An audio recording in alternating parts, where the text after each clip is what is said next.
Record break ઇનામ અને જુસ્સાથી ભરેલ black and one cup 2025 badminton tournament સફળતાપૂર્વક યોજાઈ.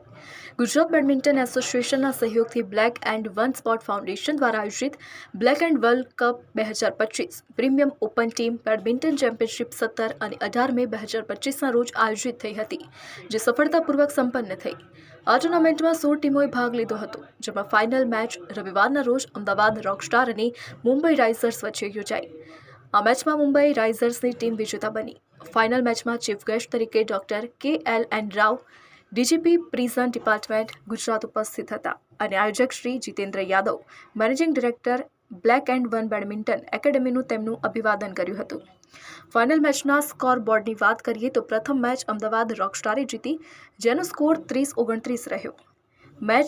બીજી મેચ મુંબઈ રાઇઝર્સે જીતી, જેનો સ્કોર 30-16 રહ્યો.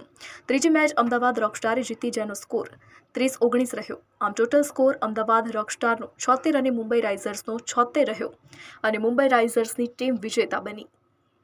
જીતેન્દ્ર એમ યાદવ છે. હું આ બ્લેક એન્ડ વન સ્પોર્ટ્સ ફાઉન્ડેશનનો મેનેજિંગ ડાયરેક્ટર છું. તે સિવાય હું ડેપ્યુટી સુપ્રિન્ટેન્ડન્ટ ઓફ પોલીસ છું. હાલમાં મારી પોસ્ટિંગ સાબરમતી જેલ ખાતે છે. આ ટુર્નામેન્ટ છે જેમાં એક એજ ક્રાઇટેરિયા રાખીને, જેમાં ખાસ મહત્વ વેટરન્સ પ્લેયર્સ છે જેની એજ 35 કરતાં વધારે છે. એમાં ખાસ કરીને જે 50 વર્ષથી ઉપરના પ્લેયર છે એને પ્રમોટ કરવા માટે અને આ ઉંમરે પણ તમારી ફિટનેસ જાળવી રાખવા માટે આ પ્રકારની ટુર્નામેન્ટ યોજવામાં આવી છે. આ ટુર્નામેન્ટ જે છે એ અમદાવાદમાં આવી પહેલી ટુર્નામેન્ટ છે કે જે આ પ્રકારની આ ટુર્નામેન્ટ યોજાય છે અહીંયા, જેમાં અમે લોકોએ ગુજરાત બેડમિન્ટન એસોસિએશન સાથે કોર્ડિનેટ કરીને દરેક જગ્યાથી ટીમોને અહીંયા બોલાવવામાં આવી છે, જેમાં 16 ટીમોએ ભાગ લીધો છે.